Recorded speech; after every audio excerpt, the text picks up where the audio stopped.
जय भीम साथियों, मैं एडवोकेट रितेश पाटिल। मैं सुप्रीम कोर्ट ऑफ इंडिया में प्रैक्टिस करता हूँ और मैं फुले, शाहू, अंबेडकर और कांशीराम जी इनकी मूवमेंट का एक कार्यकर्ता हूँ। साथियों, हम आपके लिए भारत का संविधान इस विषय पर सीरीज़ लेकर आए हैं। हम कहते हैं कि बाबा साहब डॉक्टर भीमराव अंबेडकर जी यह भारत के संविधान के निर्माता है और भारत का संविधान विश्व का सर्वश्रेष्ठ संविधान है। लेकिन यदि हमसे पूछा जाए कि संविधान का क्या अर्थ होता है या फिर भारत के संविधान में आखिर क्या लिखा है, तो यह सवाल हमारे सामने आते ही मुझे लगता है हम थोड़ा दुविधा में आ जाते हैं और इसका उत्तर देने में असमर्थ हो जाते हैं। तो इसीलिए हम आपके लिए यह सीरीज़ लेकर आए हैं जिसमें हम आपको भारत के संविधान के बारे में काफ़ी आसान भाषा में बताने की कोशिश करेंगे, काफ़ी आसान शब्दों में बताने की कोशिश करेंगे और मुझे पूरा विश्वास है यह पूरे वीडियो देखने के बाद में आप में से हर कोई भारत के संविधान के बारे में काफ़ी कुछ बाकियों को भी बता पाएंगे और हमारे देश के नागरिकों को जागृत कर पाएंगे। तो आइए हम देखते हैं संविधान इस शब्द का क्या अर्थ होता है। किसी भी देश का शासन चलाने के संबंध में जो कानून एवं प्रावधान सूत्रबद्ध पद्धति से एक किताब में लिखे जाते हैं उसे संविधान कहा जाता है। तो अब हम देखते हैं कि संविधान की देश को क्या ज़रूरत होती है। जब भी कोई राजनीतिक पक्ष सरकार चलाता है तो वह कानून के दायरे में चलाए, इसके लिए संविधान की आवश्यकता होती है। नागरिकों को संविधान द्वारा अधिकार दिए जाते हैं जिससे उनके अधिकार सुरक्षित रहते हैं। जिस किसी राजनीतिक पक्ष के हाथ में सत्ता और अधिकार दिए जाते हैं तो वो उसकी सत्ता का दुरुपयोग ना करे और मनचाहा प्रशासन चलाने की उन्हें अनुमति नहीं मिलनी चाहिए, इसलिए संविधान की जरूरत होती है। जब संविधान के अनुसार देश चलता है तो नागरिकों में विश्वास निर्माण होता है और जिससे लोकतंत्र अधिक दृढ़ बनता है। संविधान के बताए रास्ते पर चलकर विश्व शांति और सुरक्षा तथा अधिकारों के संवर्धन हेतु पोषक वातावरण का निर्माण किया जा सकता है। तो इन सारी बातों के लिए हर देश को संविधान की आवश्यकता होती है। हमें पता है कि हमारा भारत देश 15 अगस्त 1947 को आज़ाद हो गया। ट्रांसफर ऑफ पावर के अंतर्गत अंग्रेजों द्वारा भारत को सत्ता हस्तांतरित की गई और इसी के अंतर्गत स्वतंत्र भारत के संविधान का निर्माण कार्य 1946 से शुरू हुआ। यह संविधान का निर्माण कार्य अंग्रेजों की देखरेख में ही शुरू हुआ था और यह संविधान बनाने के लिए संविधान सभा गठित होनी थी, उसके लिए चुनाव होने थे जिसमें बाबा साहब भी खड़े हुए थे। बाबा साहब पश्चिम बंगाल के जयसुर और खुलना इस कॉन्स्टिट्यूएंसी से चुनकर संविधान सभा में गए थे। संविधान सभा में बाबा साहब को जाने के लिए जोगीनाथ मंडल जी इन्होंने सहयोग किया था। बाबा साहब का संविधान सभा में जाना और वहाँ टिके रहना, इसके पीछे एक अलग इतिहास है, तो जो हम आपको फिर किसी दिन अन्य वीडियो के माध्यम से जानकारी देंगे। भारत के संविधान के निर्माण के बारे में बाबा साहब doctor Bhimrao Ambedkar ji constituent assembly में जो उनके आखिरी भाषण है 25 नवंबर 1949 को, उस स्पीच में बाबा साहब जो भारत के संविधान के बारे में कुछ तथ्य रखते हैं वह मैं आपके सामने यहाँ रखना चाहूँगा। बाबा साहब कहते हैं कि कई लोगों ने दोषारोप लगाया है भारत के संविधान सभा पर और भारत के संविधान की मसौदा समिति पर। तो वह इस तरह से दोष लगाते हैं कि भारत के संविधान सभा ने और भारत के संविधान के मसौदा समिति ने काफ़ी ज़्यादा समय ले लिया।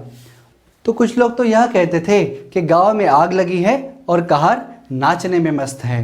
तो बाबा साहब उन्हें उत्तर देते हैं। बाबा साहब उन्हें 4 बड़े देशों के संविधान के बारे में बताते हैं जो मैं यहाँ आपको बताऊंगा। बाबा साहब कहते हैं अमेरिका का संविधान बनने के लिए 4 माह का समय लग गया और अमेरिका के संविधान में 7 अनुच्छेद थे जिसमें से पहले 4 धाराओं में थे और कुल मिलाकर 21 थे। कनाडा का संविधान बनने के लिए 2 वर्ष 5 माह का समय लग गया जिसमें 147 अनुच्छेद थे। ऑस्ट्रेलिया का संविधान बनने में 9 साल का समय लग गया जिसमें 128 अनुच्छेद थे और दक्षिण अफ्रीका का संविधान बनने में 1 साल का समय लगा, उसमें 159 धाराएं थी। जबकि भारत का संविधान जब तैयार हो गया भारत का संविधान बना तब उसमें 395 अनुच्छेद और 8 अनुसूचियां थी। तो साथियों, अगर इसमें अंतर देखा जाए तो भारत का संविधान इन देशों के संविधान से काफ़ी ज़्यादा बड़ा है। और दूसरी बात, बाबा साहब कहते हैं कि इन देशों के संविधान निर्माताओं को किसी भी संशोधनों का सामना नहीं करना पड़ा, जो कि भारत के संबंध में ऐसा नहीं है। भारत के संविधान बनने समय ऐसी परिस्थितियां नहीं थी। भारत के संविधान में 7635 संशोधन भेजे गए। वह सारे पढ़कर उन पे मनन चिंतन कर उनमें से 2473 संशोधन संविधान सभा में पेश किए गए। उन सारे संशोधनों पर संविधान सभा ने विचार विमर्श करने के बाद में उनमें से जो पारित करने थे उन्हें पारित किया और जिन्हें रिफ्यूज़ करना था उसे रिफ्यूज़ कर दिया, उन्हें पारित नहीं किया। तो जब भारत का संविधान बना तो भारत के संविधान निर्माताओं को इन संशोधनों का भी सामना करना पड़ा। यह सारी चीज़ें देखने के बाद में बाबा साहब कहते हैं कि जो संविधान सभा पर संविधान मसौदा समिति पर जो आरोप लगाए गए हैं वह पूर्णतः निराधार हैं। आगे बाबा साहब भारत के संविधान के बारे में कहते हैं कि इस संविधान की निंदा अधिकतर 2 क्षेत्रों में की जाती है, एक साम्यवादी पक्ष द्वारा, दूसरा समाजवादी पक्ष द्वारा। साम्यवादी यह चाहते हैं कि यह संविधान श्रमिकों की तानाशाही के सिद्धांत पर आधारित हो, जबकि यह संविधान संसदीय लोकतंत्र पर आधारित है। समाजवादी 2 बातें चाहते हैं। पहली बात वह यह चाहते हैं कि यदि उनके हाथ में शक्ति आ जाए तो सारी निजी संपत्ति का राष्ट्रीयकरण और सामाजिकरण करने की शक्ति उन्हें संविधान द्वारा दी जाए। दूसरी बात, समाजवादी यह चाहते हैं कि संविधान में वर्णित मूलाधिकार निरपेक्ष तथा बिना किसी परिसीमा के हो, जिससे यदि उनके हाथ में शक्ति आ जाए तो उन्हें आलोचना करने के लिए ही नहीं वरना राज्य को उलटने तक के लिए आज़ादी संविधान द्वारा मिलनी चाहिए। तो यही मुख्य बातें हैं जिनके आधार पर इस संविधान की निंदा की जाती है। लेकिन बाबा साहब कहते हैं कि इस संविधान में जो सिद्धांत निहित है वह इस वर्तमान पीढ़ी के विचार है। इस संविधान में जो सिद्धांत निहित है वह इस संविधान सभा के विचार है, तो फिर वह गलत कैसे हो सकते हैं। तो बाबा साहब आगे भारत के स्वाधीनता पर उनके मन में उठ रहे प्रश्न उपस्थित करते हैं। बाबा साहब कहते हैं कि 26 जनवरी 1950 को भारत एक स्वतंत्र देश होगा, लेकिन इसकी स्वाधीनता का क्या परिणाम होगा? क्या वह इसे फिर खो देगा या इसकी रक्षा कर पाएगा? अब साथियों, इस समय पर बाबा साहब हमें इतिहास के कई उदाहरण देकर कहते हैं कि हमारे देश में ऐसा कई बार हो चुका है जब हमने जाति और मत मतांतर यानी कास्ट और क्रीड इन आधारों पर हमारे दुश्मनों के साथ मिलकर हमने कई राजनीतिक दल बनाए हैं। बाबा साहब पूछते हैं, क्या जाति और मत मतांतर देश से श्रेष्ठ है या देश जाति और मत मतांतर से श्रेष्ठ है? यदि ऐसा है कि जाति और मत मतांतर देश से श्रेष्ठ है तो बाबा साहब कहते हैं कि वह दिन दूर नहीं जब हम फिर अपनी स्वाधीनता खो देंगे। बाबा साहब हमें अपील करते हैं कि हमारे खून की अंतिम बूंद तक हमें अपनी स्वाधीनता की रक्षा करने के लिए प्रतिज्ञ होना चाहिए। यही बात बाबा साहब लोकतंत्र के बारे में भी कहते हैं। वह कहते हैं कि क्या हम हमारे देश के लोकतंत्र की रक्षा कर पाएंगे? बाबा साहब कहते हैं ऐसा नहीं है कि हमारे देश में लोकतंत्र नहीं था। वह कहते हैं कि एक समय था जब भारत गणराज्यों से सुसज्जित था और जहां राजा थे वह भी या तो निर्वाचित होते थे या उनके अधिकार सीमित रहते थे। बौद्ध भिक्षु संघ के अध्ययन से यह विदित होता है कि आधुनिक संसदीय प्रक्रिया के जितने भी नियम हैं उन सबसे भिक्षु संघ परिचित थे और बुद्ध भी इन नियमों को उनकी सभाओं में लागू करते थे। आगे बाबा साहब कहते हैं कि यदि हमें हमारे लोकतंत्र को बनाए रखना है तो हमें क्या करना चाहिए?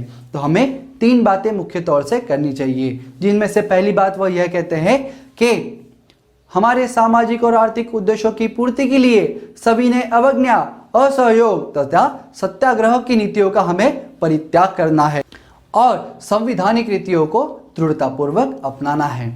दूसरी बात बाबा साहब हमें यह कहते हैं, किसी भी महान व्यक्ति के चरणों में हमें हमारे स्वतंत्र को नहीं चढ़ाना है और राजनीति में भक्ति या व्यक्ति पूजा पतन तथा अंततः तानाशाही का एक निश्चित मार्ग है। तीसरी बात बाबा साहब हमें यह कहते हैं कि हमें इस राजनीतिक लोकतंत्र को सामाजिक लोकतंत्र का रूप भी देना है, और अगर हम इस देश से सामाजिक और आर्थिक विषमता जल्दी खत्म नहीं करते तो असमानता से पीड़ित लोग हमारे इस राजनीतिक लोकतंत्र की रचना को उद्ध्वस्त कर देंगे। और बाबा साहब कहते हैं कि हमें हमारे देश में बंधुता भी निर्माण करनी है। उसी भाषण में बाबा साहब कहते हैं कि संविधान चाहे जितना भी अच्छा हो, यदि उसे कार्यान्वित करने वाले लोग बुरे हैं तो वह संविधान निसंदेह बुरा हो जाता है। तो साथियों, बाबा साहब सीधा इशारा करते हैं कि अगर संविधान को कार्यान्वित करने वाले लोग बुरे हैं तो वह संविधान निसंदेह बुरा होगा। बाबा साहब की इस बात से मुझे ऐसा लगता है साथियों कि यदि जो सरकारें इस संविधान को कार्यान्वित नहीं कर रही हैं तो अब वक्त आ गया है कि ऐसे सरकारों को बदलकर हम ऐसी सरकार बनाएं जो सरकार संविधान की हर धाराओं को, हर अनुच्छेद को कार्यान्वित करे। तो बाबा साहब ने हमें इसके लिए अधिकार भी दिया है वोट का। हम हमारे वोट का इस्तेमाल करके हर 5 साल बाद हमें जो सरकार चाहिए वो सरकार हम बना सकते हैं। और मुझे इस समय बाबा साहब का 24 सितंबर 1944 का मद्रास का वह भाषण याद आ रहा है जिसमें बाबा साहब ने कहा है कि जाओ और अपने घरों की दीवारों पर लिख दो कि हमें इस देश का शासक बनना है। तो साथियों, आज के वीडियो में हमने देखा कि संविधान का अर्थ क्या होता है, संविधान की आवश्यकता क्या होती है, और भारत का संविधान बनने में पृष्ठभूमि क्या थी, और भारत के संविधान के बारे में बाबा साहब ने उनके भाषण में क्या कहा था। तो अगले वीडियो में हम उद्देशिका का अर्थ जानेंगे, भारत के संविधान की उद्देशिका क्या है इसके बारे में जानेंगे, और साथ ही भारत के संविधान की विशेषताओं के बारे में जानेंगे। यदि आपने अब तक हमारा YouTube चैनल बहुजन मूवमेंट सब्सक्राइब नहीं किया है तो आपसे रिक्वेस्ट है, कृपया आप हमारे बहुजन मूवमेंट इस YouTube चैनल को सब्सक्राइब करें और बेल आइकन दबाएं ताकि जैसे ही हम अगला वीडियो अपलोड करें आपको नोटिफिकेशन मिल जाए। जय भीम, जय भारत।